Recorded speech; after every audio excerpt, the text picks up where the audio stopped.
Apocalipsis capítulo 2, versículo 18. Y escriba al ángel de la iglesia en Tiatira, el Hijo de Dios, el que tiene ojos como llama de fuego y pies semejantes al bronce bruñido. Yo conozco tus obras, y amor, y fe, y servicio, y tu paciencia, y que tus obras postreras son más que las primeras. Pero tengo unas pocas cosas contra ti, que toleras que esa mujer Jezabel, que se dice profetisa, enseñe y seduzca a mis siervos a fornicar y a comer cosas sacrificadas a los ídolos. Le he dado tiempo para que se arrepienta, pero no quiere arrepentirse de su fornicación.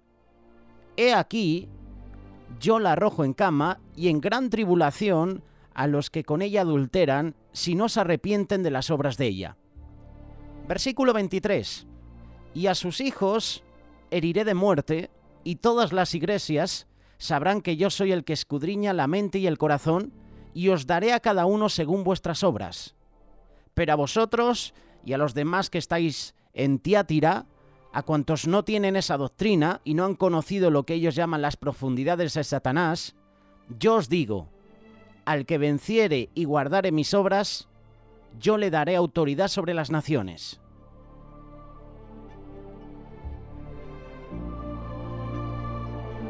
Bienvenidos a este estudio bíblico. Continuamos con el mensaje a las 7 iglesias. Llega la iglesia de Tiatira o Tiatira. A comparación con las otras ciudades de Asia Menor, Tiatira no era muy grande, ni contaba con grandes atracciones como las demás. Esta era una ciudad pequeña, localizada en un valle. No se encontraba en la costa, sino en el campo. Estaba en camino hacia Pérgamo. Tiatira era un centro comercial por encontrarse en una de las principales rutas de comercio de ese tiempo. Contaba con gremios de panaderos, herreros, alfareros, curtidores, tejedores. También había otras personas con otros oficios. En ese tiempo los creyentes tenían conflicto con ciertas prácticas de los gremios, ya que obligaban a los miembros a participar en actividades paganas, tales como ofrendas a los dioses y comida ofrecida a los ídolos. Estos actos o estos ritos podían incluir en actos inmorales. Como vamos a ver más adelante, en el mensaje de Jesús a esta iglesia, es evidente que algunos creyentes de esta iglesia, de Tiatira, cayeron en prácticas paganas. La forma en que el Señor se presenta a esta iglesia es de la siguiente manera. Apocalipsis capítulo 2, verso 18. Y escriba al ángel de la iglesia en Tiatira, el Hijo de Dios, el que tiene ojos como llama de fuego y pies semejantes al bronce bruñido, dice esto. La expresión más común de Jesús en Apocalipsis es Hijo de hombre, pero aquí se describe como Hijo de Dios, lo cual resalta la deidad de Jesús. Los ciudadanos de Tiatira entendían bien este mensaje, pues era un concepto que manejaban a diario. Una de las principales deidades locales era Apolos. También adoraban al César de Roma. A ambos se le llamaba hijos de Dios. Creían que ambos eran hijos del dios Zeus. Entendiendo esto, Jesús se les presentó no solo como el hijo de un dios, sino del Dios Todopoderoso, el Dios soberano, el Dios creador del cielo y de la tierra.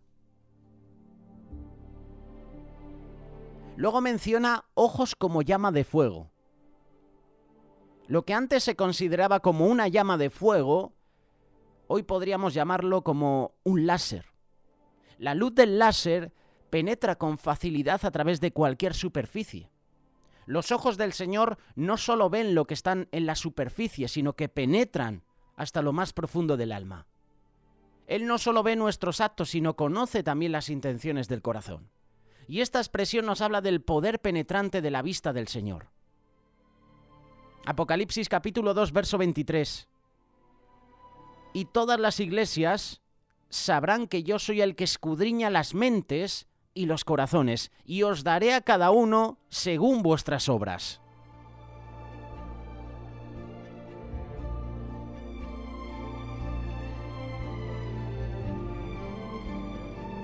Los ojos del Señor ven todo. Y no se le pasará por nada. O sea, no se le va a pasar por alto nada, sea bueno o malo. Efesios capítulo 5, verso 13 dice lo siguiente: pero todas las cosas se hacen visibles cuando son expuestas por la luz, pues todo lo que se hace visible es luz. La iglesia de Tiatira necesitaba oír esto porque hay cosas que debían cambiar. Ellos creían que se estaban saliendo con la suya, pero el Señor les dice: yo veo todo. Yo sé todo lo que hacéis.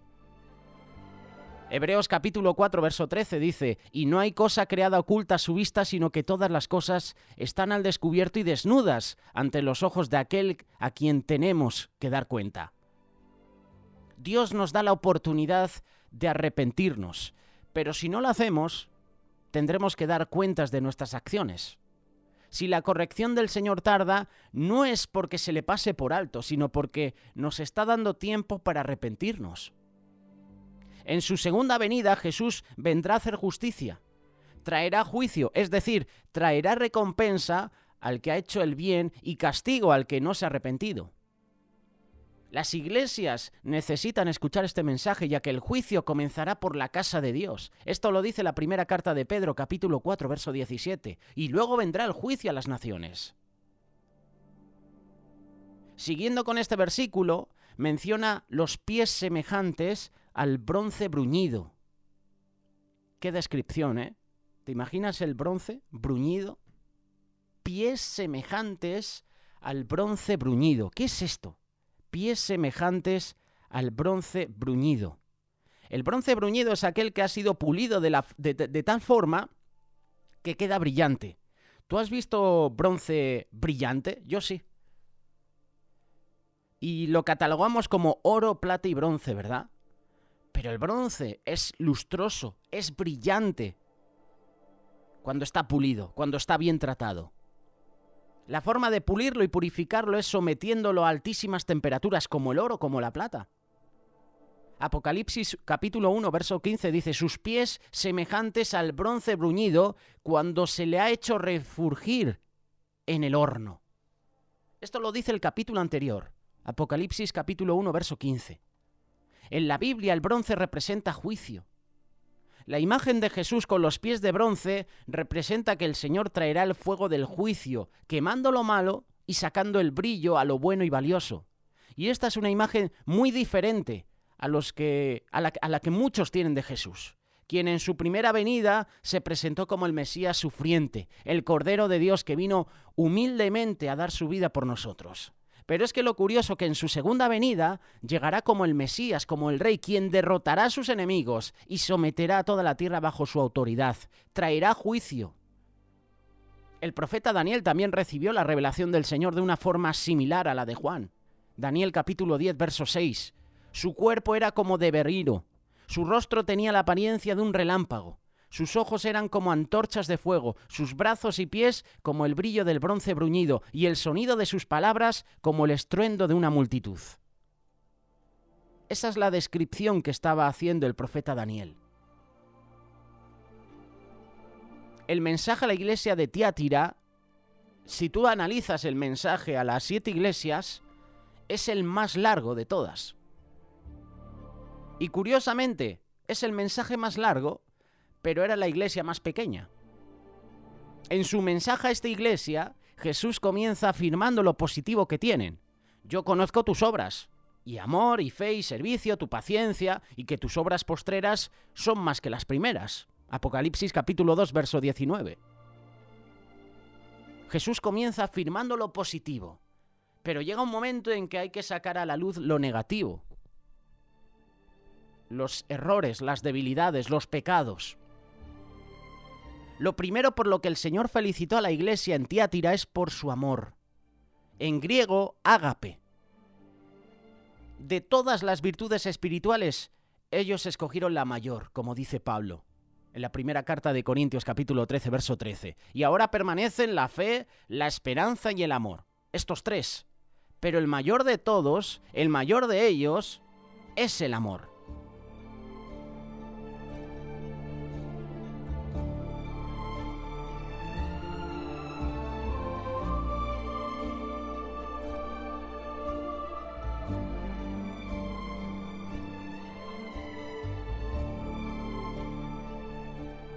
El problema es que muchos en la iglesia de Tiatira perdieron la perspectiva.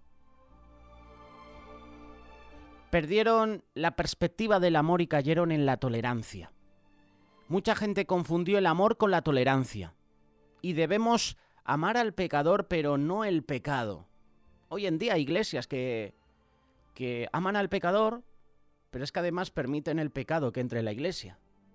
Y hemos puesto el ejemplo, por ejemplo, de ese artista cristiano que ministraba hace unos años en varias iglesias, que tenía un don de la adoración increíble y se apartó de los caminos del Señor y, bueno, se ha cambiado de sexo.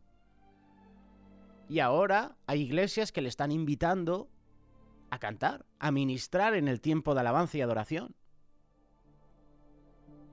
¿Cómo es esto? Pues esto es como la iglesia de Tiatira. Es una iglesia tolerante, que sí, que ama al pecador y que ama al pecado. Permite que el pecado del pecador entre en la iglesia. El verdadero amor busca el bien del otro, lo cual incluye confrontar y exhortar cuando sea necesario. Pero los creyentes de Tiatira prefirieron no herir a los que estaban desviados para evitar conflicto. Y esto no es amor, esto es tolerancia. Qué triste que haya iglesias así. Es muy triste. Que permiten que el pecado esté en la iglesia. Porque no quieren herir a la persona, porque no quieren perder miembros. Porque quieren llegar a todas las personas posibles. Porque se olvidan que lo importante no es la cantidad, sino la calidad. Hoy en día uno de los valores más populares es la tolerancia, ¿verdad? Aunque puede ser considerada como una virtud, llega un punto en que la tolerancia se puede desviar y convertir en pecado. La clave está en lo que uno tolera. Hay cosas que uno puede resistir por amor, pero hay otras que la Biblia dice que no debemos tolerar. Podemos ver los dos extremos en los casos de las iglesias de Éfeso y Tiatira. En Éfeso no toleraron lo falso, pero habían perdido el primer amor. Apocalipsis capítulo 2, versos de 2 a 4. Por el contrario, en Tiatira tenían amor, pero habían tolerado el pecado. Ambas iglesias habían ido a extremos, pero la clave está en encontrar el balance entre el amor y la justicia. Amor. Pero otra de las virtudes en esta iglesia era el servicio. En griego se usa la palabra diaconía, que se refiere al ministerio, al servicio o a la ayuda de los demás. Diácono significa siervo, persona que sirve. Servicio. Esta era una iglesia que se enfocaba en servir y ayudar a sus miembros, mantenerlos contentos. Igual que con el amor, el servicio es una virtud positiva, pero puede desviarse por quedar bien con la gente. Y eso hace muchas veces que se vuelva más importante que agradar a Dios. Otra virtud de la iglesia de Tiatira es la fe, traducida del griego pitsis, que también se puede traducir como persuasión, convicción, fidelidad. Tener fe es creer, pero también actuar, ya que la fe sin obras está muerta. Las obras es lo que demuestra en qué creemos verdaderamente. Y Jesús señaló que la iglesia de Tiatira tenía fe y era fiel, porque sus obras postreras fueron mayores que las primeras. Estas son las cosas positivas que Jesús está diciendo de esta iglesia. También dice que era una iglesia paciente, perseverante. Ellos fueron constantes. Esta virtud los llevó a hacer obras mayores más que las primeras. Y aunque la iglesia de Tiatira tenía cosas muy buenas, también se había desviado en otras de forma muy seria. En otras obras os había desviado de hacer cosas muy malas. Analizamos lo bueno, pero ahora es el turno de analizar los puntos negativos de esta iglesia. Puntos negativos que a lo mejor también nosotros podemos tener en nuestra iglesia, en nuestra vida, en nuestra familia. Lo que Jesús criticó de esta iglesia es lo siguiente. Apocalipsis capítulo 2, verso 20. Tengo esto contra ti, que toleras a esa mujer, Jezabel, que se dice ser profetisa y enseñe y seduzca a mis siervos a que cometan actos inmorales y coman cosas sacrificadas a los ídolos. Hacemos un poquito de historia para que sepamos por qué se menciona aquí a Jezabel. Algunos dicen, no, es que allí también había una mujer que se llamaba Jezabel y era parecida a la otra. Bueno, yo pienso que se está refiriendo a la primera, a ese espíritu de Jezabel. En la historia, Jezabel era una princesa de Sidón que se casó con Ahab. De hecho, tenemos varias reflexiones sobre Jezabel y sobre su esposo Acab, rey de Israel. Se casaron, ¿sabes por qué? Porque había una alianza política. Dios había advertido en contra de este tipo de alianzas. Lo puedes leer en Deuteronomio capítulo 7, versículo 3 y 4. Pero el rey Acab no era un hombre temeroso de Dios. Ella no solo tuvo una influencia negativa sobre su esposo, sino sobre todo el pueblo de Israel. Te invito a que lo leas. Primer libro de Reyes, capítulo 21, versículos del 25 al 26. Jezabel era una mujer fuerte, manipuladora, que se deleitaba en hacer mal. También se caracterizó por procurar la destrucción y la muerte de los profetas de Dios. Esto lo puedes leer también en el primer libro de Reyes, capítulo 18, versículo del 4 en adelante. Jesús está usando la imagen de Jezabel para hacer ver a la iglesia de Tiatira que algo similar estaba ocurriendo entre ellos. Permitieron entrar a alguien con ese espíritu. En un sentido figurado, Jezabel es una persona que tiene un espíritu manipulador, que incita al pecado. Y es importante entender que Jezabel no era alguien que estaba fuera de la iglesia tratando de hacer caer a los creyentes, sino que era alguien que tristemente estaba dentro de la iglesia. Con sus doctrinas, con sus falsas profecías, enseñaba a los creyentes a que no se sintieran condenados por pecar. La Biblia enseña que no hay condenación para los que creen en el Señor. Romanos capítulo 8, verso 1. Pero esa gracia no nos da licencia para pecar. Al contrario, luego de aceptar el perdón debemos proceder al arrepentimiento que implica regresar a vivir como Dios manda. La mayor amenaza a la iglesia de Tiatira no venía de afuera, sino de adentro. La mayoría de los problemas que hoy tenemos en las iglesias son por discusiones entre los hermanos, malos entendidos. El problema muchas veces está dentro, no fuera. A diferencia de otras iglesias que eran perseguidas por el Estado, los paganos o los religiosos, por ejemplo, el peligro de destrucción de esta iglesia provenía de una descomposición interna. Esto lo hemos visto en muchas películas. Cuando hay dos ejércitos que luchan entre sí, siempre hay un bando que tiene algún espía, que se camufla, que se mete dentro del ejército enemigo, ¿sabes? Y dice, no, yo soy de los vuestros, pero luego está contaminando por dentro, como hizo Absalón. Absalón quería el trono de su padre David, ¿y qué hizo? Empezó a ponerse a la puerta de palacio a atraer a la gente, a hablar más de su padre, para levantar un grupo de personas que se rebele contra el propio David. La mayor amenaza a la iglesia de Tiatira estaba dentro. Y esto es semejante a lo que pasa en la iglesia moderna en los países libres que no sufren persecución externa, pero que corren el riesgo de destruirse desde adentro por la falta de enseñanza bíblica, por doctrinas falsas, por liderazgos permisivos que se oponen al pecado de sus miembros. Y yo creo que esto está pasando hoy en día, iglesias permisivas, tolerantes, que permiten que entre el pecado en la iglesia para no sufrir persecución. Yo así lo veo, y no me equivoco. Porque permitir que vengan en iglesias personas con ideales paganos, ocultos, y que un líder lo deje, incluso ministrar en la alabanza, predicar, yo creo que ese líder es un falso maestro. O realmente no ha tenido un encuentro con Dios.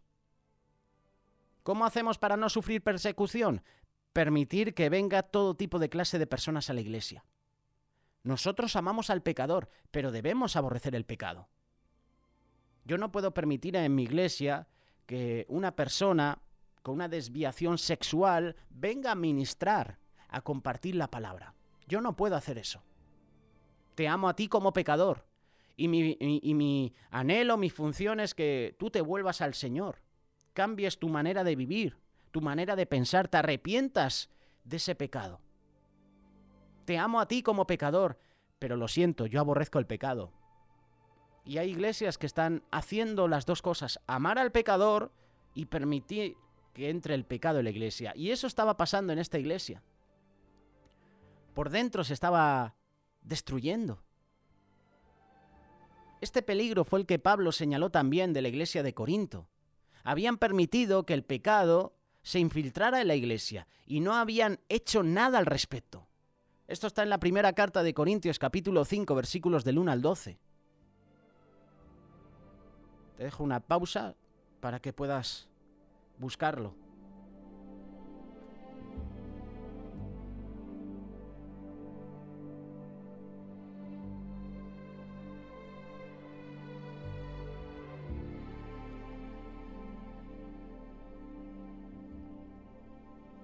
Pablo explica: la levadura contamina toda la masa. Por lo tanto, debe sacarse lo malo de la iglesia, ya sea por arrepentimiento o por expulsión del pecador entre ellos. Así lo está diciendo Pablo en esta carta. Antes de que venga una persona a hacer caer a los hermanos, lo mejor es expulsar a esa persona de la iglesia.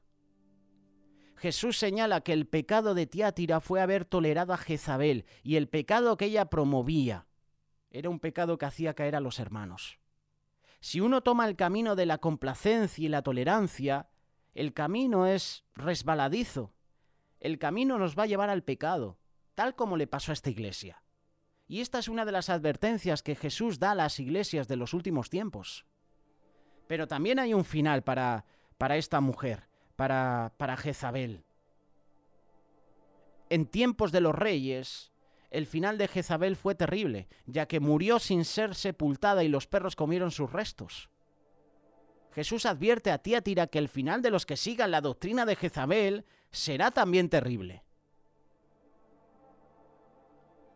Dice el versículo 21, le he dado tiempo para arrepentirse y no quiere arrepentirse de su inmoralidad. El Señor siempre nos da tiempo para arrepentirnos, aún a Jezabel. Pero llegará el tiempo de la justicia. Llegará el tiempo, perdón para quien se arrepienta, castigo para quien no lo haga. Lo curioso es que si tú lees versículo 21, 22 y 23, Apocalipsis capítulo 2, podemos notar que la maldición no solo afectará al pecador, también a sus hijos, a su descendencia, lo cual es un principio bíblico. Y lo dice el libro de Números, capítulo 14, verso 18. El Señor es lento para la ira y abundante en misericordia y perdona la iniquidad y la transgresión, más de ninguna manera tendrá por inocente al culpable, sino que castigará la iniquidad de los padres sobre los hijos hasta la tercera y hasta la cuarta generación. Vaya palabras, ¿eh? Cuidado con esto. La maldición no solo afecta al que peca, sino también a sus hijos, lo cual es un principio bíblico. ¿Quieres que esa maldición llegue a tus hijos? ¿Verdad que no quieres? Pues es tiempo de arrepentirnos. Es tiempo de pedir perdón a Dios para que esto no suceda. Porque el Señor nos da tiempo para arrepentirnos. Pero llegará el tiempo que ese tiempo se acabe. Aprovecha ahora que tenemos este tiempo. Aprovecha para ponerte a cuentas con el Señor. Estamos terminando la reflexión. También habla Jesús del remanente fiel. Aunque muchos creyentes en Tiatira siguieron la doctrina de esta mujer, Jezabel, debemos saber que otro grupo se guardó y permaneció fiel a Dios. Mientras unos estaban en pecado, en tinieblas, otro grupo de la misma iglesia estaba en santidad, estaba en luz. Y para ellos el Señor tiene palabras de ánimo. Versículo 24 y 25. Pero a vosotros, a los demás que están en Tiatira, a cuantos no tienen esta doctrina, que no han conocido las cosas profundas de Satanás, como ellos las llaman, os digo, no os impongo otra carga. No obstante, lo que tenéis, retenedlo hasta que yo venga. La frase a los demás se podría traducir como remanente.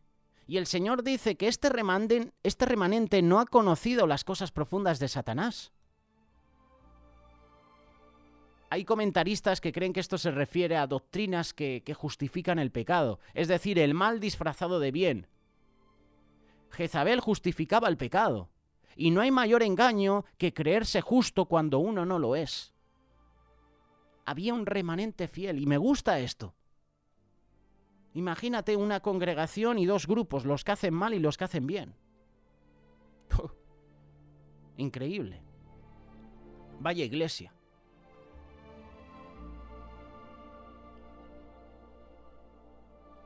Finalmente el Señor señala cuál será la recompensa a todo el que salga vencedor de la prueba en Tiátira. Apocalipsis capítulo 2, verso 26, 27 y 28. La recompensa para el que salga vencedor será autoridad sobre las naciones. En su segunda venida Jesús vendrá como rey y juez de todas las naciones.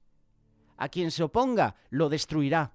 Y en ese tiempo toda rodilla se doblará y toda lengua confesará que Jesús es el rey. Y después de esto el Señor va a delegar su autoridad a siervos que haya probado y son fieles.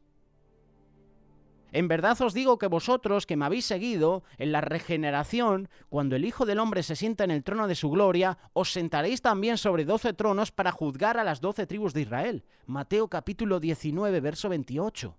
La recompensa para el que permanezca fiel al Señor será autoridad sobre las naciones. Será el lucero de la mañana. En términos de la astronomía, el lucero de la mañana se refiere al planeta Venus, que a nuestra vista se aprecia como una estrella brillante en el cielo. Y recibe ese nombre porque alcanza su mayor resplandor justo antes del amanecer, justo antes. Y en términos bíblicos, el lucero de la mañana se refiere a Jesús el Mesías. En forma simbólica, luego que pase el momento más oscuro de la historia, entonces el Señor vendrá como la luz de la mañana. Yo, Jesús, he enviado a mi ángel a fin de daros testimonio de estas cosas para las iglesias. Yo soy la raíz y la descendencia de David, el lucero resplandeciente de la mañana. Apocalipsis capítulo 22, versículo 16. El amanecer deja atrás la oscuridad. Da paso a la luz del día. Y de la misma manera, ya no reinará más sobre la tierra Lucifer con sus tinieblas, sino que vendrá con la luz del Mesías, el lucero de la mañana. Este es el mensaje que envía Jesús a la iglesia de Tiátira. Un mensaje que lo podíamos haber desarrollado mucho más, pero por tiempo no lo hemos hecho. De una manera breve hemos querido presentarte este mensaje. Si tú crees que me equivoco en algunos puntos, te invito a que con amor me corrijas. Oye, José, aquí te has equivocado, creo que esto no es así, esto es asá. Con total libertad lo puedes hacer, pero, como siempre decimos, con respeto.